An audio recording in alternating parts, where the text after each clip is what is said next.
Hello dear friends, welcome है आप सभी का तनु क्लासेस में। तो आज का क्लास बहुत ही इंपॉर्टेंट क्लास है क्योंकि आज हम लोग ऑब्जेक्टिव क्वेश्चन यानी एमसीक्यू डील करेंगे फिजिक्स यानी भौतिकी के। सारे क्वेश्चन से यूनिक क्वेश्चन है एग्जाम की दृष्टि से, इसलिए मैं चाहूंगा कि आप सभी क्वेश्चन को डील करेंगे। तो चलिए देखते हैं सबसे पहला क्वेश्चन क्या करा। सबसे पहला क्वेश्चन काफी सिंपल क्वेश्चन है। क्वेश्चन करा कि कार्बन प्रतिरोध का कलर कोड में लाल रंग का मान होता है 0, 1, 2 या फिर 3। देखिए इसका जो वैल्यू होता है वो 2 होता है, यानी कार्बन प्रतिरोध का कलर कोड में लाल रंग का मान कितना होता है 2 होता है। और एक जो वैल्यू होता है वो भूरा रंग का होता है, 3 होता है नारंगी रंग का, और 4 जो वैल्यू होता है वो पीला रंग का होता है। इसी तरह से लाल रंग का जो मान होता है कार्बन प्रतिरोध का कलर कोड में वो कितना होता है 2 होता है। इस तरह से पहला क्वेश्चन का राइट आंसर क्या हो गया, ऑप्शन सी मेरा राइट आंसर होता है। अगला क्वेश्चन कर रहा है कि किलोवाट घंटा यानी kWh मात्रक है, किसका मात्रक है, विद्युत शक्ति का, विद्युत ऊर्जा का, बल आघूर्ण का या फिर विद्युत धारा का। जैसे कि हम लोग जानते हैं कि 3.6 कितना 3.6 इंटू 10⁻⁶ जूल बराबर होता है 1 किलोवाट। 1 किलोवाट घंटा क्या होता है 1 किलोवाट घंटा। तो यहाँ क्या लगा हुआ जूल लगा हुआ, और जूल जो मात्रक होता है वो किसका, ऊर्जा का मात्रक होता है। तो इसी तरह से किलोवाट घंटा किसका मात्रक हो जाएगा, विद्युत ऊर्जा का मात्रक हो जाएगा। यानी किलोवाट घंटा मात्रक है तो विद्युत ऊर्जा का मात्रक है। इस तरह से दूसरा नंबर क्वेश्चन का राइट आंसर क्या हो गया, ऑप्शन बी मेरा राइट आंसर होता है। आगे बढ़ेंगे तीसरा नंबर क्वेश्चन की ओर। सिंपल क्वेश्चन है। क्वेश्चन में आपको एक परिपथ दिया जा रहा है, यानी दिखाए गए परिपथ के बिंदुओं ए और बी के बीच तुल्य प्रतिरोध होगा। यहाँ बिंदु ए है और यह बिंदु बी है, इसके बीच आपको इक्विवेलेंट प्रतिरोध यानी इक्विवेलेंट रेजिस्टेंस निकालने के लिए बोल रहा है। तो सबसे पहले क्या करेंगे, ये दोनों पैरेलल में है इसको जोड़ेंगे, ये दोनों पैरेलल में इसको जोड़ेंगे, बाद में क्या करेंगे तीनों को सीरीज में जोड़ देंगे। तो इसका जो वैल्यू निकलेगा यानी तुल्य प्रतिरोध जो निकलेगा वो आर निकलेगा। क्या निकलेगा, आर निकलेगा। यानी इस तरह से पहला क्वेश्चन यानी राइट आंसर क्या गया, ऑप्शन ए मेरा राइट आंसर होता है तीसरा नंबर क्वेश्चन का। ठीक है, ये क्वेश्चन ये परिपथ आपको एक तरह से सॉल्व करना पड़ेगा, ये क्वेश्चन आपको सॉल्व करना पड़ेगा। ठीक है, उसके बाद आप आंसर निकाल सकते हैं, यानी डायरेक्टली आप इसको आंसर नहीं कर सकते हैं। ठीक है, इस तरह से तीसरा नंबर क्वेश्चन का राइट आंसर क्या गया, ऑप्शन ए मेरा राइट आंसर होता है। तो आगे बढ़ेंगे चौथा नंबर क्वेश्चन की ओर। क्वेश्चन पूछ रहा है कि चालक के अंतर विद्युतीय क्षेत्र E और इलेक्ट्रॉनों की शिथिलता काल T हो तो अनुगमन वेग कितना होगा। यानी VD के बारे में पूछा जा रहा है, अनुगमन जो वेग होता है वो कितना होगा। ठीक है, ऑप्शन आपके सामने दिया जा रहा है, डायरेक्टली आपको फॉर्मूला ही पूछ दिया जा रहा है। ठीक है,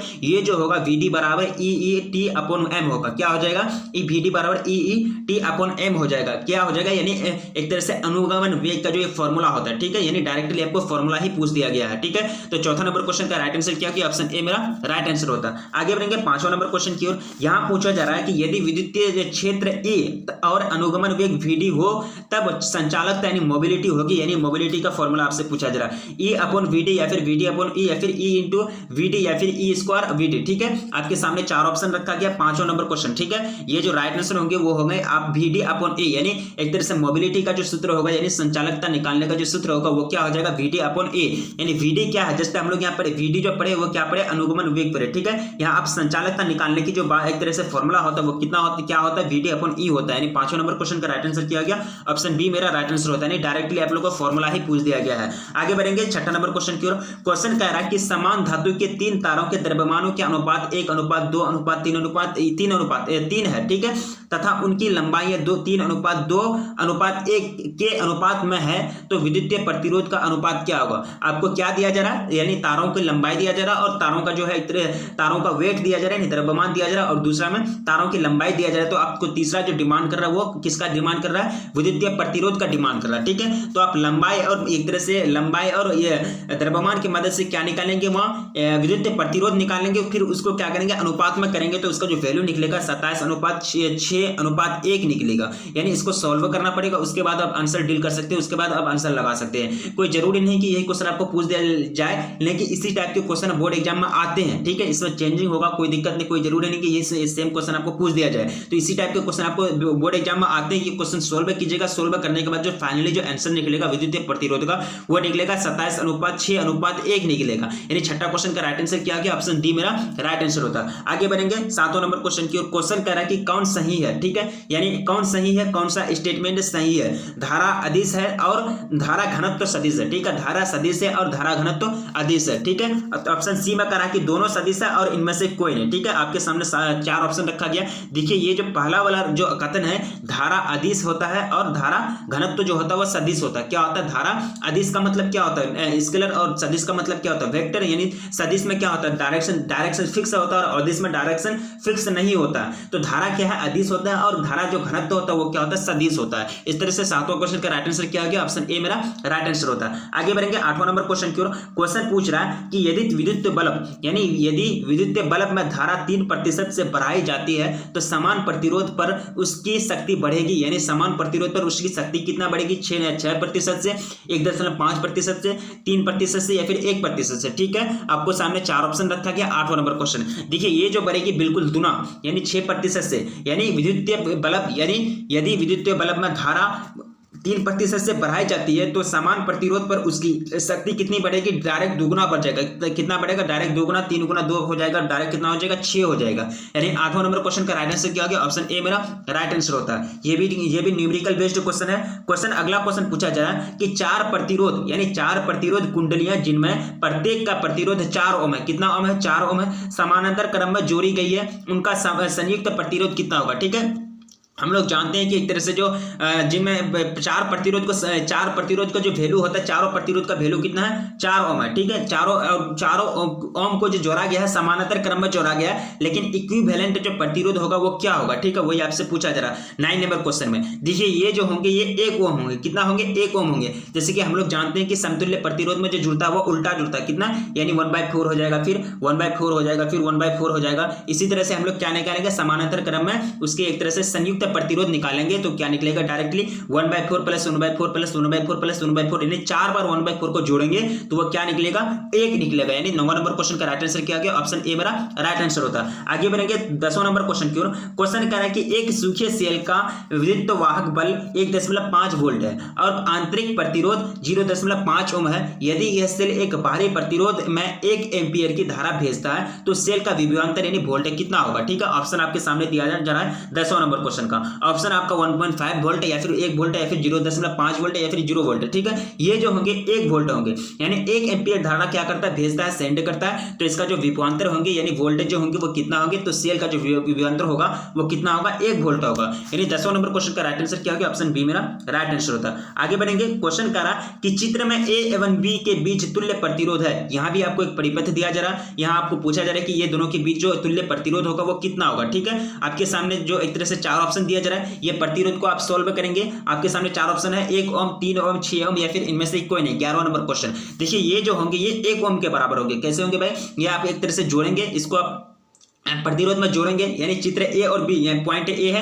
और यह पॉइंट बी है, तो इसके बीच में आप अगर जोड़ेंगे तो इसका जो प्रतिरोध निकलेगा, तो तुल्य जो प्रतिरोध निकलेगा वो क्या निकलेगा, 1 ओम निकलेगा। तो 11वां नंबर क्वेश्चन का राइट आंसर क्या हो गया, ऑप्शन ए मेरा राइट आंसर होता है। आगे बढ़ेंगे 12वां नंबर क्वेश्चन की ओर। क्वेश्चन कह रहा है कि समान प्रतिरोध वाले n प्रतिरोधों को पहले श्रेणी क्रम में और फिर समानांतर क्रम में जोड़ा जाता है, तो श्रेणी क्रम के कुल प्रतिरोध तथा समानांतर क्रम के कुल प्रतिरोधों का अनुपात क्या होगा, n स्क्वायर या फिर n या फिर अंडर n या फिर n पर पावर 4। ठीक है, आपको एक तरह से ये पूछा जा रहा है कुल प्रतिरोधों का जो अनुपात होगा, जो रेशियो होगा वो क्या होगा। ठीक है, वो जो होंगे वो होंगे n स्क्वायर। यानी अगर हम क्या करेंगे, n प्रतिरोधों को पहले श्रेणी क्रम में जोड़ेंगे, फिर उसको बाद में समानांतर क्रम में जोड़ा जाता है, तो श्रेणी क्रम में कुल प्रतिरोध और समानांतर क्रम में कुल प्रतिरोधों का जो रेशियो होगा, जो अनुपात होगा वो कितना होगा, n स्क्वायर होगा। तो सर 12वां क्वेश्चन का राइट आंसर क्या होगा, ऑप्शन ए मेरा राइट आंसर होता है। आगे बढ़ेंगे 13वां नंबर क्वेश्चन में पूछा जा रहा है कि विद्युत वाहक बल की विमा क्या होती है, यानी डायमेंशन आपसे पूछा जा रहा है। विद्युत वाहक बल की जो विमा होती है, डायमेंशन आपसे पूछा जा रहा है। ठीक है, ml स्क्वायर t-2 या फिर ml स्क्वायर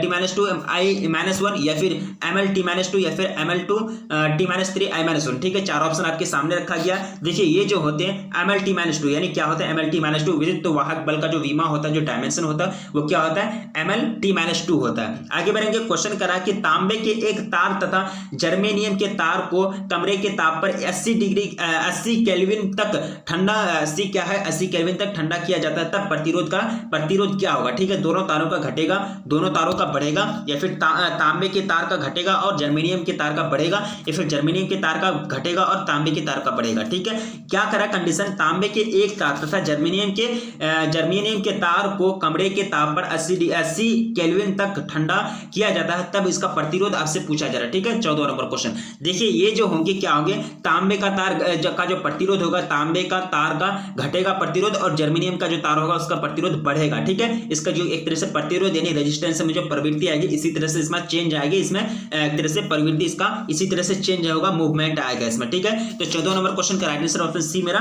राइट आंसर होता है। आगे बढ़ेंगे, यहाँ पर परिपथ दिया जा रहा है, यानी आर के किस मान के लिए धारा आई महत्तम होगी, यानी धारा जो आई होगा वो सबसे ज्यादा मैक्सिमम होगा किस वैल्यू पर, वहां आपको ऑप्शन दिया जा रहा है। एक तरह से यहाँ एक तरह से परिपथ दिया जा रहा है, यहाँ आपको ऑप्शन दिया जा रहा है r बराबर 4r या फिर r बराबर 4r/4 या फिर r बराबर 2r स्क्वायर या फिर आर बराबर आर बाई 8, ठीक है। यानी 15 नंबर क्वेश्चन आपके सामने रखा गया। देखिए इसका जो 15 नंबर क्वेश्चन को जो राइट आंसर होंगे वो होंगे r/8, यानी r/8 करेंगे, यानी r का अगर वैल्यू कितना होगा, यानी r का वैल्यू जो रेजिस्टेंस का जो वैल्यू होगा r/8 होगा, तो उस स्थिति में क्या होंगे, धारा यानी धारा I का मान क्या होगा, महत्तम होगा, ज्यादा होगा। तो हम लोग सिंपली तो हम लोग जानते हैं कि जहां अगर विद्युत प्रतिरोध कम होता है तो विद्युत धारा वहां ज्यादा जाती है। विद्युत प्रतिरोध का मतलब ही होता है कि विद्युत धारा को रोकना। जहां अगर विद्युत धारा को कम रोकेगा, अगर r का वैल्यू कम होगा तो वहां इस ये परफेक्टली बात है कि वहां जो I का मान होगा वो ज्यादा होगा, यानी ज्यादा मात्रा में विद्युत धारा प्रवेश करेंगे, ज्यादा मात्रा में विद्युत धारा क्या करेंगे, प्रवाह करेंगे, ठीक है। तो R के किस मान के लिए धारा I का मान जो होता महत्तम होता, मैक्सिमम होता,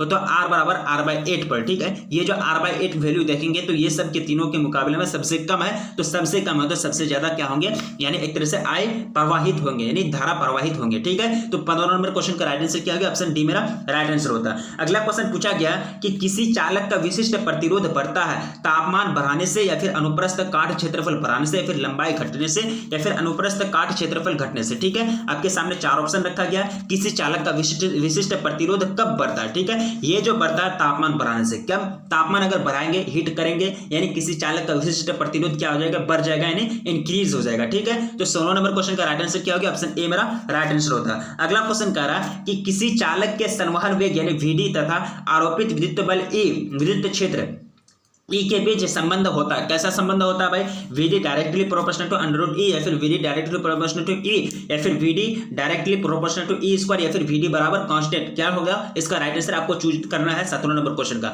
देखिए ये जो होते हैं VD बराबर डायरेक्टली प्रोपोर्शनल टू E होता है। कहने का मतलब ये कि अगर VD अगर E को बढ़ाएंगे तो VD का मान बढ़ेगा, अगर E को घटाएंगे तो VD का मान घटेगा, क्योंकि डायरेक्टली प्रोपोर्शनल है। यानी एक तरह से क्या होता है कि अगर VD का वैल्यू का वैल्यू अगर कम हो रहा तो वहां समझ जाइए कि E का वैल्यू कम हो रहा है। अगर E का वैल्यू बढ़ रहा तो VD का भी वैल्यू बढ़ेगा, क्योंकि इसमें डायरेक्टली संबंध है। एक का बढ़ने से दूसरा 100 बढ़ेगा, अगर एक का घटेगा तो दूसरा भी घटेगा, ठीक है। तो ये में जो क्या होते हैं, ऐसे ही संबंध होते हैं, ठीक है। तो 17 नंबर क्वेश्चन का राइट आंसर ऑप्शन बी मेरा राइट आंसर होता है। अगला एक चित्र दिया जा रहा है कि चित्र में प्रत्येक प्रतिरोध 1 ओम है, सेल से जारी धारा होगी, यानी सेल से जो एक तरह से प्रत्येक जो प्रतिरोध है, ये सब जो प्रतिरोध है ये 1 ओम का है। कितना प्रतिरोध, कितना ओम का, 1 ओम का, ठीक है। तो इससे इस सेल से जो जाएंगे, ये सेल से कितना विद्युत धारा प्रवाहित होंगे, यानी ये सेल से जारी विद्युत धारा जो होंगे वो कितना होंगे। यहाँ आपको 20 वोल्ट का एक बैटरी लगा दिया गया है, तो कितना था आपको एम्पियर पूछा जा रहा है, ठीक है। 4 एम्पियर, 5 एम्पियर, 10 एम्पियर या फिर इनमें से कोई नहीं, ठीक है। 18 नंबर क्वेश्चन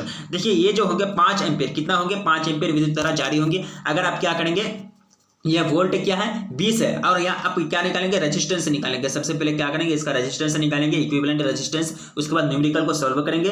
तो इस तरह से जो निकलेंगे प्रतिरोध जो निकलेंगे, यानी सेल द्वारा जारी जो विद्युत धारा होगी वो कितना होगी, 5 एम्पियर जाएगा, ठीक है। यानी 5 एम्पियर धारा इससे प्रवाहित होगा। यानी 18 नंबर क्वेश्चन का राइट आंसर क्या हो गया, ऑप्शन बी मेरा राइट आंसर होता है। आगे बढ़ेंगे 19 नंबर क्वेश्चन की ओर। क्वेश्चन क्या है कि ऋणावेश का प्रवाह होता है, यानी ऋणावेश का जो प्रवाह होता है वो किससे किसकी ओर होता है, निम्न विभव से उच्च विभव की ओर, उच्च विभव से निम्न विभव की ओर, विभव से स्वतंत्र होती है, फिर इनमें से कोई नहीं, ठीक है। ये क्वेश्चन आपको आना चाहिए। देखिए इसका जो राइट आंसर होगा वो होंगे ऑप्शन ए, यानी निम्न विभव से उच्च विभव की ओर प्रवाहित होती है। यानी ऋणावेश का जो प्रवाह होता है, इसका जो दिशा होता है, ये लो पोटेंशियल से हाई पोटेंशियल की ओर जाता है। अगला क्वेश्चन डील करेंगे। क्वेश्चन कह रहा है कि एक 0.05 ओम प्रतिरोध वाले एमीटर को 1.5 वोल्ट विद्युत वाहक बल के सेल से जोड़ा जाता है। अगर 2.0 एम्पियर की धारा परिपथ में बहती है तो सेल का आंतरिक प्रतिरोध क्या होगा, ठीक है। यानी सेल का आंतरिक प्रतिरोध, इंटरनल रेजिस्टेंस आपसे पूछा जा रहा है, ठीक है। ऑप्शन आपके सामने 1.0 ओम या फिर 0.9 ओम या फिर 0.8 ओम या फिर 0.7 ओम, ठीक है। तो आपको पूछा जा रहा है, इसका जो राइट आंसर होंगे वो आपको चूज करना है। देखिए इसका जो राइट आंसर होंगे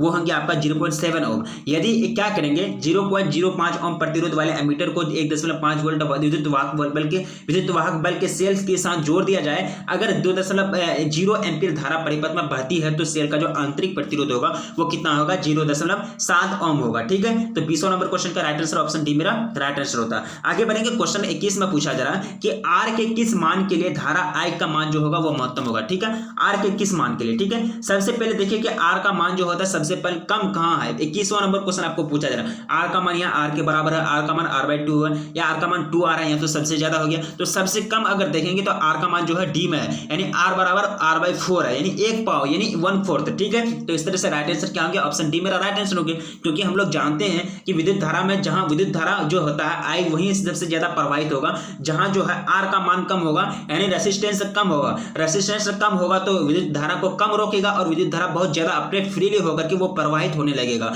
तो आर के किस मान के लिए धारा आई का मान महत्तम होगा, मैक्सिमम होगा, आर बराबर R/4, यानी ऑप्शन डी मेरा 21 नंबर क्वेश्चन का राइट आंसर होता है। अगला क्वेश्चन पूछ रहा है कि एक प्रतिरोधक का प्रतिरोध आर है, तो एक प्रतिरोध है, रेसिस्टर है, तो उसका रेसिस्टेंस कितना है, आर है। यह चर प्रतिरोध की श्रेणी में है, चर प्रतिरोध की श्रेणी में आरंभ में दोनों के प्रतिरोध तुल्य हैं। आरंभिक कुल प्रतिरोध होगी, आरंभिक कुछ शुरू में जो कुल प्रतिरोध होंगे, शुरू में जो कुल रेसिस्टेंस होंगे वो आपसे पूछा जा रहा है, ठीक है। ऑप्शन आपका R2R, R/2 या फिर शून्य, यानी ठीक आपको सामने एक तरह से राइट आंसर चूज करना है। देखिए ये जो होंगे आरंभिक यानी शुरू में जो प्रतिरोध होंगे वो 2R के बराबर होंगे, क्या होंगे, 2R के बराबर होंगे, ठीक है। इस तरह से 22वां नंबर क्वेश्चन का राइट आंसर ऑप्शन बी मेरा राइट आंसर होता है। अगला क्वेश्चन पूछ रहा है कि निम्नलिखित में से कौन संबंध धारा घनत्व कहा जाता है, निम्नलिखित में से कौन संबंध धारा घनत्व कहा जाता है, I बराबर A या फिर A बराबर I या फिर I² A या फिर I³ अपॉन A², ठीक है। चार ऑप्शन आपके सामने रखा गया 23वां नंबर क्वेश्चन में। तो हम लोग जानते हैं कि विद्युत धारा का जो एक तरह से घनत्व निकाला जाता है, धारा जो घनत्व निकाला जाता है वो कैसे निकाला जाता है, ऊपर क्या करेंगे,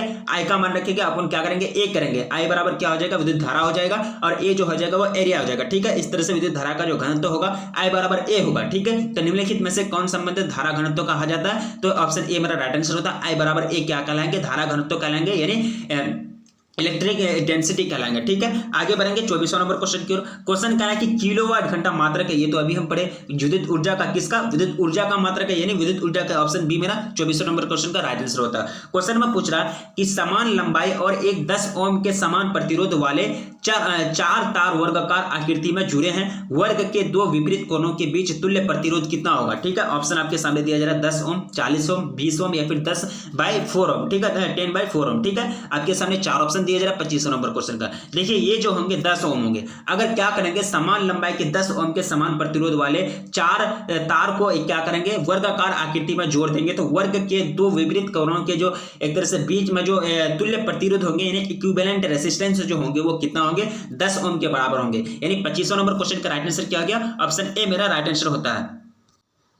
अगला क्वेश्चन पूछ रहा है कि एक प्रतिरोध का प्रतिरोध R है, यह चर R प्रतिरोध की श्रेणी में है तथा एक सेल EMF बराबर E है, इनके RA लगा है, तो आरंभ में दोनों के प्रतिरोध तुल्य हैं। चर प्रतिरोध का मान एक समान दर से एक कम किया जाता है, एक समान दर से क्या किया जाता है, डिक्रीज किया जाता है, तो परिपथ से धारा कितना होगा, क्या होगा, घटेगा, बढ़ेगा या फिर बढ़ते बढ़ते एक अचर मान को प्राप्त हो जाएगा या फिर इनमें से कोई नहीं, ठीक है। यानी 26वां नंबर क्वेश्चन थोड़ा सा यूनिक क्वेश्चन है, आपको पूछा जा रहा है, ठीक है। देखिए इसका जो राइट आंसर होगा 26वां नंबर क्वेश्चन का क्या होंगे कि एक समय क्या होंगे, बढ़ते बढ़ते एक चर में जाके रुक जाएंगे, उसके बाद क्या करेंगे, मान को प्राप्त करके हो जाएंगे, यानी बढ़ते बढ़ते एक अचर मान को प्राप्त हो जाएगी, ठीक है। इस तरह से वहां जाकर के क्या हो जाएंगे, अचर हो जाएंगे, एक तरह से वहां रुक जाएंगे, ठीक है। यानी 26वां नंबर क्वेश्चन का राइट आंसर क्या होगा, ऑप्शन सी मेरा राइट आंसर होता है। आगे बढ़ेंगे 27वां नंबर क्वेश्चन की ओर। क्वेश्चन काफी यूनिक क्वेश्चन है, जितने भी क्वेश्चन हम लोग डील कर रहे हैं, ये क्वेश्चन कोई क्वेश्चन है कि आप लोगों को समझ में नहीं आता होगा, क्योंकि ये क्वेश्चन जो है काफी यूनिक क्वेश्चन है, क्योंकि फिजिक्स के क्वेश्चन ऐसे होते हैं कि कोई क्वेश्चन न्यूमेरिकल बेस्ड होता है, कोई क्वेश्चन डायरेक्टली आपको ऐसे ही पूछ दिया जाता है, तो न्यूमेरिकल बेस्ड क्वेश्चन आपको सॉल्व करना पड़ता है। तो जब यहाँ आपको पूछा जा रहा है कि जब किसी धातु प्रतिरोध का ताप बढ़ाया जाता है तब उसकी चालकता क्या होती है, चालकता एवं प्रतिरोधकता का गुणनफल कितना होता है, ठीक है। गुणनफल बढ़ता है, घटता है या फिर अपरिवर्तित रहता है, फिर कोई नहीं, ठीक है। 27वां नंबर क्वेश्चन देखिए, ये जो होते हैं ये अपरिवर्तित रहती है, नहीं बढ़ता है ना ही घटता है। जब किसी धातु प्रतिरोध का ताप बढ़ाया जाता है तब उसकी चालकता और प्रतिरोधकता का जो गुणनफल होता है वो क्या होता है, अपरिवर्तित यानी अनचेंज रहता है, ठीक है। यानी 27वां नंबर क्वेश्चन का राइट आंसर ऑप्शन सी मेरा राइट आंसर होता है। अगला क्वेश्चन करा कि किसी धातु का ताप बढ़ाने पर उसका प्रतिरोध बढ़ता है, घटता है, नियत रहता है, फिर कोई नहीं। तो हम लोग जानते हैं कि किसी धातु का ताप बढ़ाने पर, हीट बढ़ाने पर उसका जो रेजिस्टेंस होता है वह क्या होता है, बढ़ता है, इंक्रीज होता है, यानी 28वां नंबर क्वेश्चन का राइट आंसर ऑप्शन ए मेरा राइट आंसर होता है।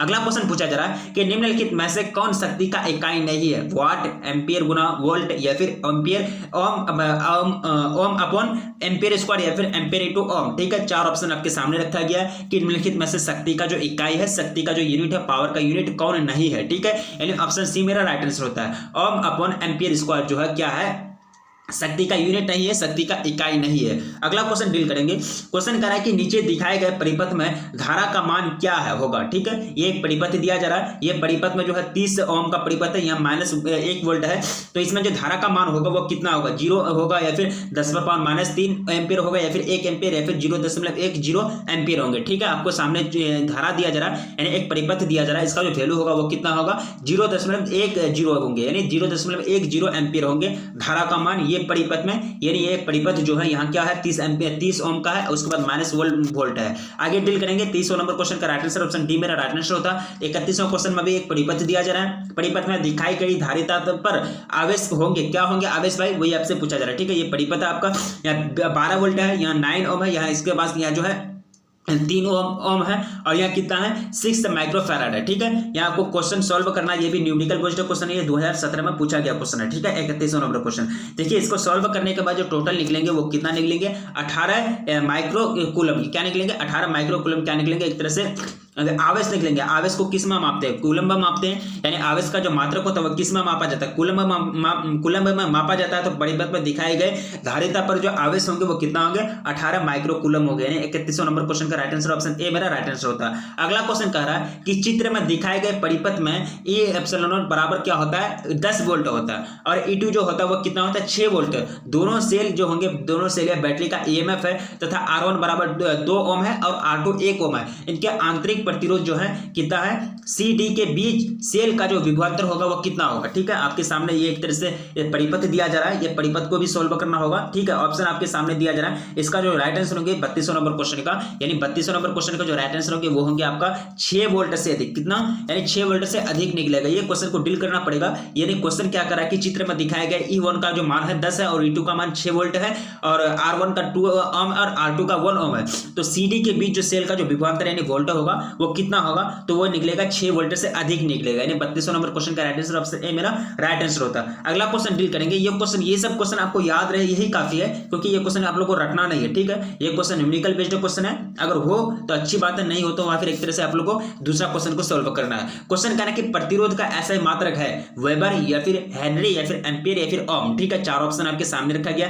प्रतिरोध का जो एसआई मात्रक होता है वो कितना होता है, ओम होता है, ये तो हम लोग शुरू से जानते हैं। रेसिस्टेंट का जो एसआई मात्रक वो क्या होता है, ओम होता है। तो 33वां नंबर क्वेश्चन का ऑप्शन डी मेरा राइट आंसर होता है। प्रतिरोध का विमा पूछा जा रहा है, डायमेंशन आपसे पूछा जा रहा है, यानी प्रतिरोध का विमा है ml² T-3 A-2, या फिर ऑप्शन आपके सामने 4 ऑप्शन रखा गया है। देखिए, ये जो होते हैं ये होते हैं ml² T-3 A-2, यानी प्रतिरोध का डायमेंशन, यानी रेसिस्टेंट का डायमेंशन, रेसिस्टेंट का जो विमा होगा, यानी प्रतिरोध का विमा कितना हो जाएगा, ml² T-3 A-2 हो जाएगा, यानी ऑप्शन ए मेरा राइट आंसर होता है। आगे बढ़ेंगे। क्वेश्चन कह रहा है कि विशिष्ट प्रतिरोध या प्रतिरोधकता का ऐसा मात्रक होता है, ओम मीटर या फिर ओम मीटर स्क्वायर या फिर एम्पियर मीटर या फिर ओम पर मीटर। ठीक है, आपके सामने 4 ऑप्शन रखा गया है, यानी विशिष्ट प्रतिरोध या प्रतिरोधकता का जो एसआई यूनिट होता है वो क्या होता है। देखिए, ये जो होते हैं ये ओम मीटर होते हैं, क्या होते हैं भाई, ओम मीटर होते हैं, ऑप्शन ए मेरा राइट आंसर होता है। यानी प्रतिरोध का या प्रतिरोधकता का ऐसा मात्रक, विशिष्ट प्रतिरोध लगा हुआ, विशिष्ट प्रतिरोध या फिर प्रतिरोधकता का ऐसा मात्रक ओम मीटर होता है।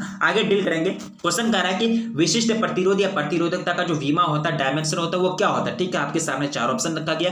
देखिए, ये जो विमा होते हैं ml3 T-3 A-2 क्या होते हैं, ml3 T-3 A-2 क्या होते हैं, प्रतिरोधकता या फिर विशिष्ट प्रतिरोध का विमा होते हैं, डायमेंशन होते हैं। ठीक है, तो 36वां नंबर क्वेश्चन का राइट आंसर क्या हो गया, ऑप्शन ए मेरा राइट आंसर होता है। देखिए, किसी भी चीज का, किसी भी हम लोग राशि का अगर हम लोग डायमेंशन निकालेंगे, विमा निकालेंगे, तो सबसे पहले उस राशि का हम लोग फॉर्मूला लिखेंगे, उसका यूनिट लिखेंगे, यूनिट के सहारे हम लोग क्या निकालेंगे, विमा निकालेंगे, डायमेंशन निकालेंगे। ठीक है, तो 36वां नंबर क्वेश्चन का राइट आंसर ऑप्शन ए मेरा राइट आंसर होता है। आपको एक ओम का 3 प्रतिरोध दिया गया है, इनके संयोजन से न्यूनतम प्रतिरोध प्राप्त किया जा सकता है, यानी इनको संयोजन करेंगे, इनको आप अगर जोड़ेंगे तो मिनिमम जो प्रतिरोध होगा, मिनिमम जो रेसिस्टेंस होगा वो कितना अचीव किया जा सकता है, कितना प्राप्त किया जा सकता है, 1 ओम या फिर 1/2 ओम या फिर 2 ओम या फिर 1/3 ओम। ठीक है, आपके सामने 4 ऑप्शन रखा गया। देखिए, ये जो प्राप्त किए जा सकते हैं 1/3 ओम, यानी मिनिमम जो एक तरह से न्यूनतम प्रतिरोध यानी रेजिस्टेंस अगर आप अचीव करेंगे इनके संयोजन से तो कितना होंगे, यानी 1/3, यानी 37वां नंबर क्वेश्चन का राइट आंसर ऑप्शन डी मेरा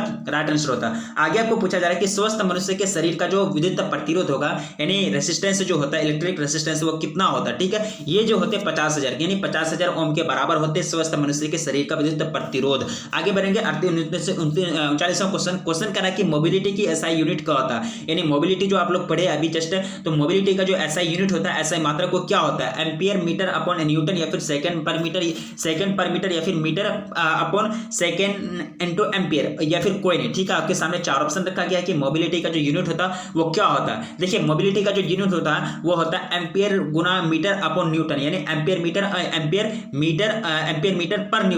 मीटर पर न्यूटन इसको बोल सकते हैं। यानी मोबिलिटी का जो एसआई यूनिट क्या हो जाएगा, एम्पियर मीटर पर न्यूटन एसआई यूनिट होगा मोबिलिटी का। तो 39वां नंबर क्वेश्चन का राइट आंसर ऑप्शन ए मेरा राइट आंसर होता है। आगे आपको पूछा जा रहा है कि इलेक्ट्रॉन वोल्ट क्या है, इलेक्ट्रॉन वोल्ट का इकाई है, यानी इलेक्ट्रॉन वोल्ट का इकाई है धारा की, आवेश की या फिर विभवांतर की या फिर ऊर्जा की, यानी इलेक्ट्रॉन वोल्ट किसका इकाई भाई, वही आपसे पूछा जा रहा है। तो हम लोग जानते हैं कि इलेक्ट्रॉन जो इकाई है वो किसका है, ऊर्जा की, यानी एनर्जी का, ऊर्जा एनर्जी की एक तरह से एसआई यूनिट है। इलेक्ट्रॉन वोल्ट इकाई किसका इकाई है, ऊर्जा की है। तो टोटल कितना क्वेश्चन डील किया, 40 क्वेश्चन डील किया, और 40 क्वेश्चन हम लोग को इजी नहीं लगा, क्योंकि बीच बीच में कोई न्यूमेरिकल बेस्ड क्वेश्चन आए तो सारे क्वेश्चन को आप लोग याद रखने की कोशिश करना है, क्योंकि न्यूमेरिकल बेस्ड जो भी क्वेश्चन आप लोग को याद नहीं रखना है, क्योंकि वो एक तरह से आपको आंसर नहीं रखना है, क्योंकि वो क्वेश्चन न्यूमेरिकल बेस्ड होते हैं, वो चेंजिंग किया जा सकता है एग्जाम में। ठीक है, तो न्यूमेरिकल बेस्ड क्वेश्चन को क्या करेंगे, सबसे पहले हम कॉपी में लिखेंगे, उसको सॉल्व करेंगे। ठीक है, तो जितने भी क्वेश्चन न्यूमेरिकल बेस्ड के अलावा है वो सारे क्वेश्चन को याद रखने की कोशिश कीजिए, क्योंकि ये क्वेश्चन आपको बोर्ड एग्जाम में पूछे जाते हैं, ये क्वेश्चन में कोई चेंजिंग नहीं होता। तो इसलिए मैं चाहूंगा कि आप सभी क्वेश्चन को एक बार डील कर लेंगे। जहां भी आपको कोई कंफ्यूजन हो रहा है, जहां भी आपको डाउट लग रहा है कि नहीं इसका आंसर ये होंगे, तो प्लीज कमेंट कीजिएगा, क्योंकि ऑप्शन है, ऑप्शन बोलने में कहीं कुछ हो सकता है। तो प्लीज आप लोग कमेंट कीजिएगा कि ये क्वेश्चन का राइट आंसर ये होंगे, तो आप लोग बताइएगा, फिर हम वहां डिस्कस करेंगे कि नहीं ये क्वेश्चन का राइट आंसर सही में ये होगा या फिर नहीं होगा। ठीक है, तो एक तरह से 40 क्वेश्चन कवर किए। अगर आप चैनल पर पहली बार आए तो प्लीज चैनल को सब्सक्राइब कर लीजिए और चैनल को एक तरह से अपने दोस्तों में शेयर कर दीजिए, क्योंकि उनको भी एक तरह से फायदा